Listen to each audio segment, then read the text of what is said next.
आज अपने साइंस के जो जनरल साइंस के क्वेश्चन ऑल कंपटीशन एग्जाम के अंदर पूछे जाते हैं उनके बारे में अपनी चर्चा करेंगे और जितना भी कंटेंट है वो आपके सामने कंप्लीटली मैं लाने का प्रयास करूंगा इस ऑनलाइन प्लेटफॉर्म के माध्यम से।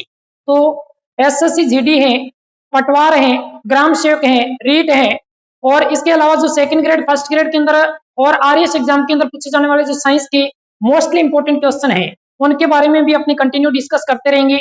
तो आज अपने चर्चा करते हैं साइंस के बारे में। तो देखिए साइंस का जो अपना आज का टॉपिक रहेगा वह है मानव रोग। मानव रोग, देखिए मानव रोग की अगर अपनी बात करते हैं तो शरीर के अंदर अपने अनेक प्रकार के विकार समस्याएं उत्पन्न होती रहती है। तो ये विकार या ये जो समस्याएं हैं ये किन किन कारणों से होती है।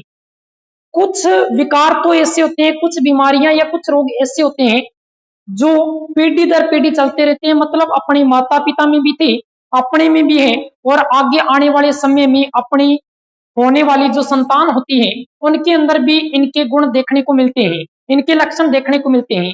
तो उन्हें अपने आनुवांशिक रोग बोल देते हैं या जेनेटिक्स रोग बोल देते हैं।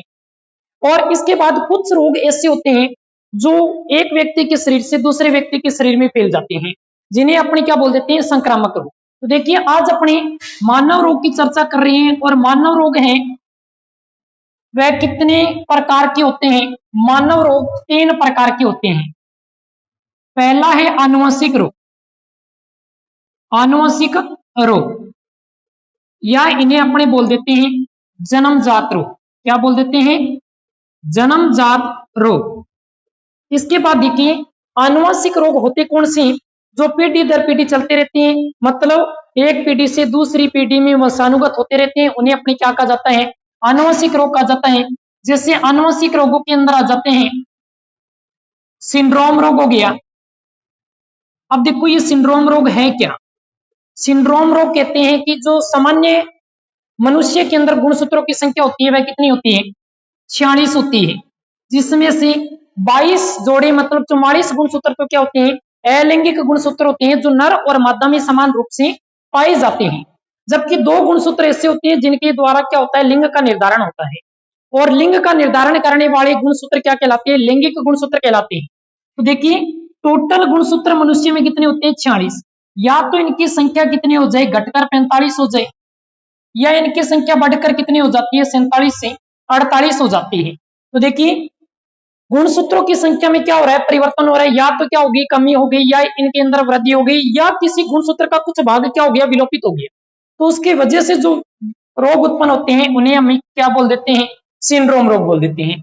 इसके अलावा जैसे है वर्णांधता रोग। वर्णांधता रोग जिसको अपनी कलर ब्लाइंडनेस कहा जाता है। तो वर्णांधता रोग कौन सा होता है, इसके अंदर व्यक्ति प्राथमिक रंगों में भेद नहीं कर पाता। मतलब जब वर्णांधता रोग होता है तो प्राथमिक रंग, जैसे कि अपनी बात कर लेते हैं लाल रंग और हरे रंग की, तो वर्णांधता रोग होने पर लाल रंग कैसा दिखाई देता है, हरा दिखाई देता है, और हरा रंग कैसा दिखाई देता है, लाल दिखाई देता है। इसके वर्णांधता रोग के होने का कारण क्या होता है, जैसे ये नेत्र है, नेत्र के अंदर यहाँ पे पाया जाता है रेटिना बिंदु। क्या पाया जाता है, रेटिना बिंदु पाया जाता है। और रेटिना में उपस्थित होते हैं शंक्वाकार शलक। क्या उपस्थित होते हैं, शंक्वाकार शलक उपस्थित होते हैं। तो शंक्वाकार शलकों की गति है वो इस प्रकार से खांचों के रूप में व्यवस्थित तौर पे चलती रहती है। जब इनकी गति क्या हो जाए, अनियमित हो जाए और एक दूसरे के आमने सामने आकर टकरा जाए तो इनकी गति अनियमित होने के कारण रुक जाती है, जिसके कारण कौन सा रोग हो जाता है, वर्णांधता रोग हो जाता है, जिसके कारण प्राथमिक रंगों के अंदर भेद नहीं किया जा सकता। इसके अलावा कुछ रोग और हैं जो किसमें आ जाते हैं, आनुवंशिक रोग में, जैसे कि हीमोफीलिया है। हीमोफीलिया रोग होने पर रक्त का थक्का नहीं बनता है, रक्त स्रावित होता रहता है, जिससे व्यक्ति की क्या हो सकती है, मृत्यु हो सकती है। इसके अलावा है जैसे sickle cells anaemia. Sickle cells anaemia, anaemia का अर्थ हो गया रक्त की मात्रा में कमी हो जाना। सेल्स का अर्थ हो गया कोशिका, मतलब कौन सी कोशिका में कमी होगी, ब्लड में पाई जाने वाली जो रेड ब्लड सेल्स है या लाल रक्त कणिका है उसकी संख्या में कमी होने के कारण कौन सा रोग हो जाता है, एनीमिया रोग हो जाता है। इसके अलावा जो रोग है वह थैलीसीमिया। थैलीसीमिया। तो थैलीसीमिया रोग की अगर अपनी बात करते हैं तो जो रुधिर या रक्त की मात्रा है, रक्त की मात्रा में ऑक्सीजन की क्या हो जाती है, कमी हो जाती है, जिससे हम क्या बोल देते हैं, थैलीसीमिया।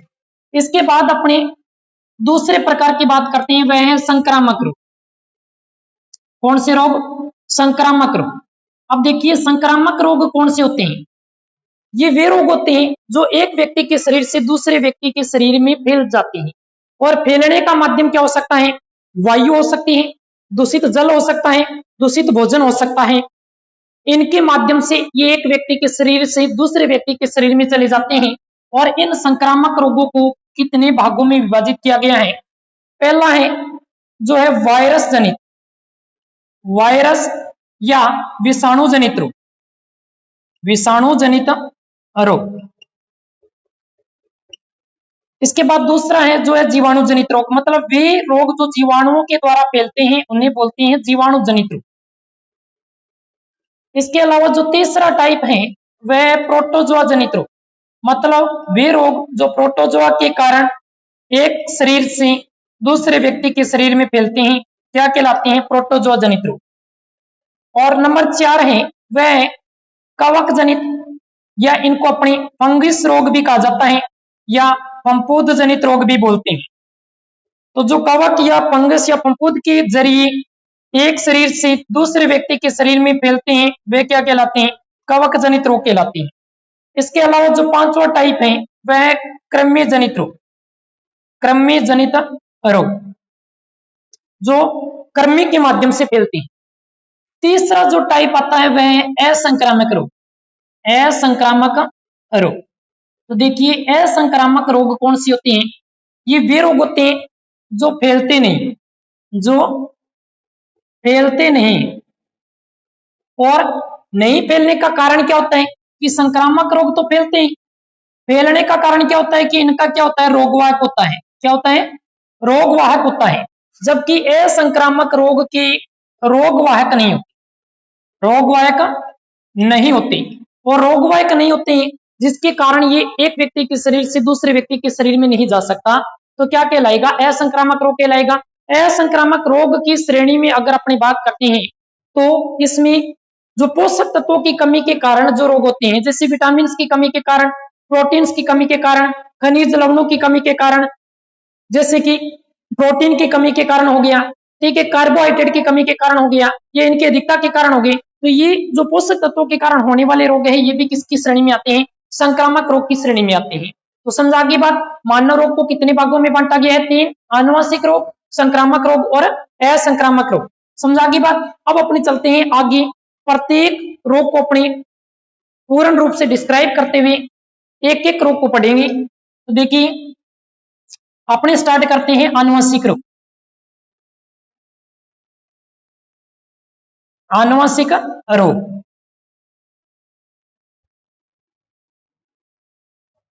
तो देखिए आनुवंशिक रोग, आनुवंशिक रोग कौन से होते हैं? आनुवंशिक रोग कौन से होते हैं? वे रोग जो पीढ़ी दर पीढ़ी चलते हैं, वे रोग जो एक पीढ़ी से दूसरी पीढ़ी में जाएंगे, दूसरी पीढ़ी से तीसरी पीढ़ी में जाएंगे, मतलब लगातार पीढ़ी दर पीढ़ी वंशानुगत होते रहते हैं, उन्हें क्या कहा जाता है? आनुवंशिक रोग कहा जाता है। मतलब वे रोग जो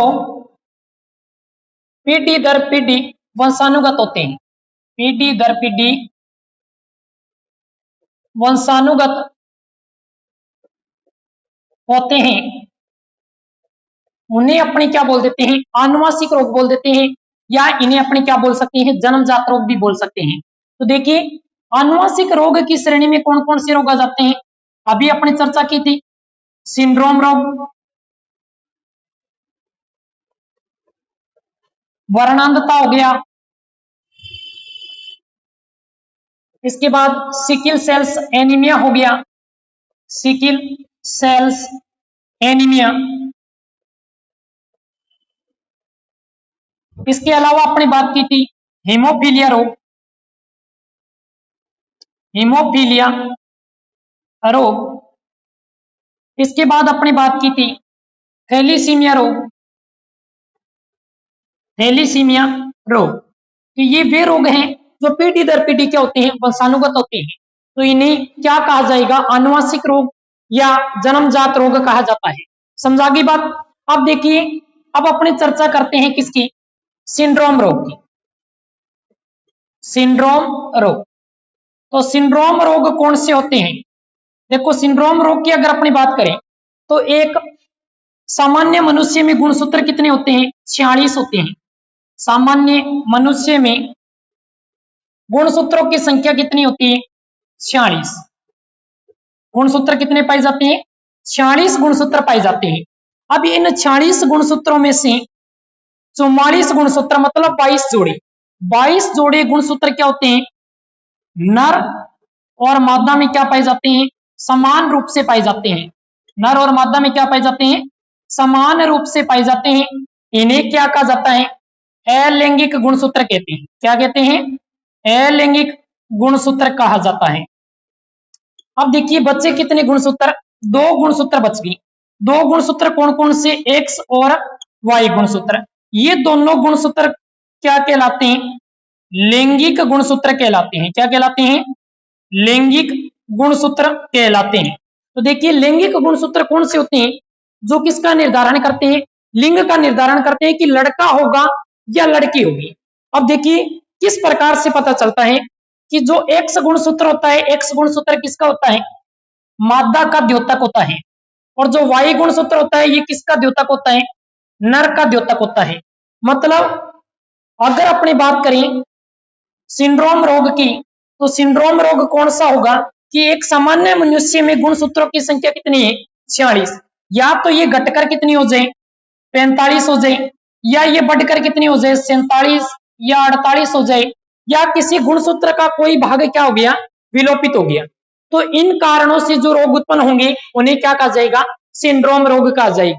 तो सिंड्रोम रोग किसे कहेंगे, वे रोग जो गुणसूत्रों की संख्या में, गुणसूत्रों की संख्या में परिवर्तन के कारण उत्पन्न होते हैं। परिवर्तन के कारण उत्पन्न होते हैं, उन्हें क्या कहते हैं, सिंड्रोम रोग कहा जाता है। समझा की बात। तो सिंड्रोम रोग किसे कहेंगे, वे रोग जो किसकी संख्या में परिवर्तन के कारण होंगे, गुणसूत्रों की संख्या में परिवर्तन के कारण होते हैं, उन्हें क्या कहा जाता है, सिंड्रोम रोग कहा जाता है। तो अब अपने आगे देखिए, एक एक सिंड्रोम रोग के बारे में कंप्लीटली चर्चा करते हैं। तो देखिए, सिंड्रोम रोग,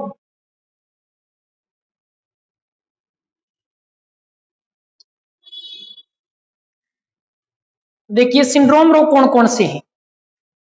सिंड्रोम रोग के अंदर अपनी बात करते हैं,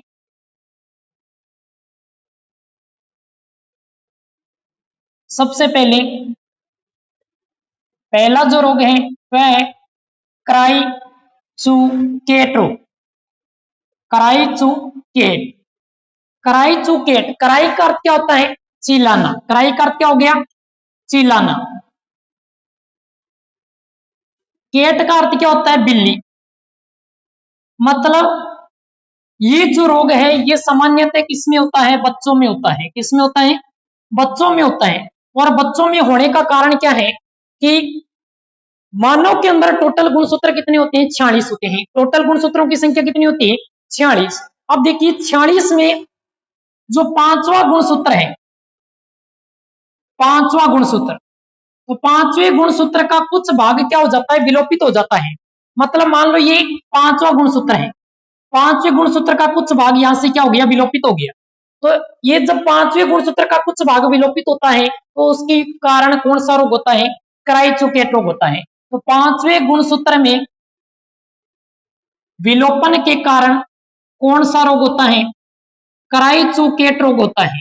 अब देखिए ये होता किसमें, सामान्यतः बच्चों में होता है। तो इसके लक्षण कैसे दिखाई देते हैं, लक्षण कैसे दिखाई देंगे, यहां से देखिए क्राई का अर्थ क्या हो गया, चिल्लाना। केट का अर्थ क्या हो गया, बिल्ली।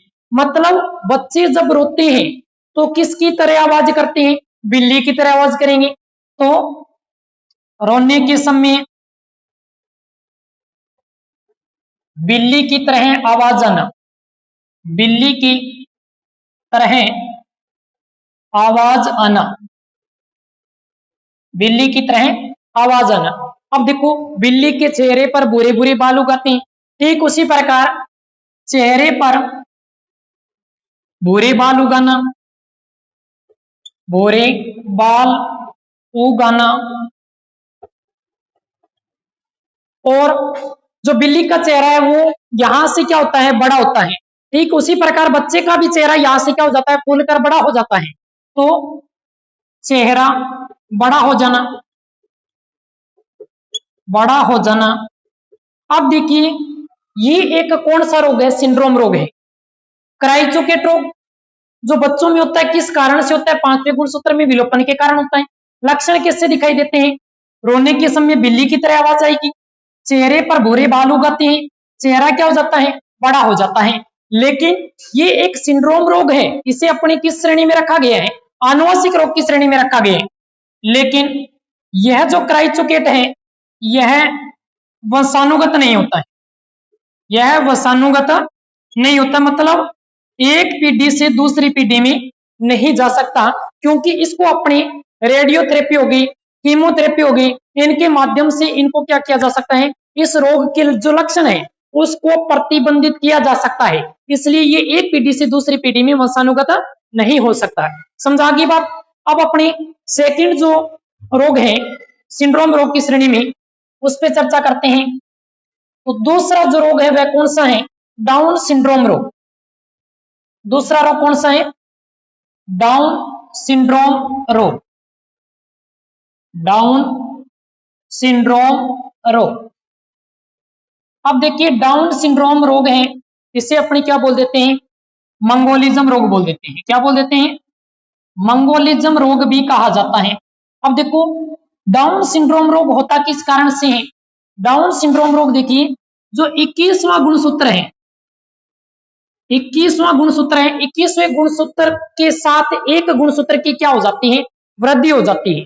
और 21वें गुणसूत्र में एक गुणसूत्र की जब वृद्धि होगी तो टोटल मनुष्य में गुणसूत्र कितने पाई जाते हैं, 46। तो गुणसूत्रों की संख्या भी एक बढ़ जाएगी और टोटल गुणसूत्रों की संख्या कितनी हो जाएगी, 47 हो जाएगी। तो देखिए ये किस कारण होता है, 21वें गुणसूत्र में एक गुणसूत्र की वृद्धि के कारण, एक गुणसूत्र की वृद्धि के कारण कौन सा रोग हो जाता है, डाउन सिंड्रोम रोग या मंगोलिज्म रोग हो जाता है। और इसमें कुल गुणसूत्रों की संख्या कितनी हो जाती है, जब देखो 21वें गुणसूत्र में एक गुणसूत्र बढ़ गया तो टोटल गुणसूत्र में भी एक गुणसूत्र बढ़ेगा। टोटल गुणसूत्र कितने होते हैं, 46। इसमें एक गुणसूत्र और बढ़ गया तो टोटल गुणसूत्रों की संख्या कितनी होगी, 47। मतलब गुणसूत्रों की संख्या में क्या हुई, वृद्धि हुई। तो ये क्या होगा, एक सिंड्रोम रोग होगा। तो कौन सा सिंड्रोम रोग है, ये डाउन सिंड्रोम रोग है। अब देखो इसमें लक्षण कैसे दिखाई देते हैं, जब ये रोग हो जाता है तो डाउन सिंड्रोम रोग के जो लक्षण दिखाई देते हैं वे किस प्रकार के लक्षण दिखाई देते हैं। जब मंगोलिज्म रोग होता है तो जो बालक होते हैं वो मंदबुद्धि बालक होते हैं, इनका जो आईक्यू लेवल है, आईक्यू लेवल घटकर कितना रह जाता है, 25 से 30 रह जाता है। कई बच्चों का देखा होगा आपने, मुंह खुला रहता है, लार टपकती रहती है। ठीक है, तो ये किस रोग के लक्षण होते हैं, डाउन सिंड्रोम रोग के लक्षण होते हैं। इस रोग को क्या कहा जाता है, मंगोलिज्म रोग कहा जाता है। तो लक्षण कौन से होंगे, देखिए मुंह खुला रहना, मुंह खुला रहना, मुंह से लार टपकना, मुंह से लार टपकना, मंदबुद्धि बालक होना, मंदबुद्धि बालक होना, और आईक्यू है वह कितना हो जाता है, घटकर 25 से 30 हो जाता है। ये किस रोग के लक्षण माने जाते हैं, डाउन सिंड्रोम रोग के लक्षण माने जाते हैं। समझ आ गई बात यहां तक। तो अब इससे आगे जो सिंड्रोम रोग है इसकी चर्चा अपने मानव रोग के सेकंड पार्ट में करेंगे। तो कल जो है सिंड्रोम रोग है, सिंड्रोम रोग अपने कंप्लीट करें।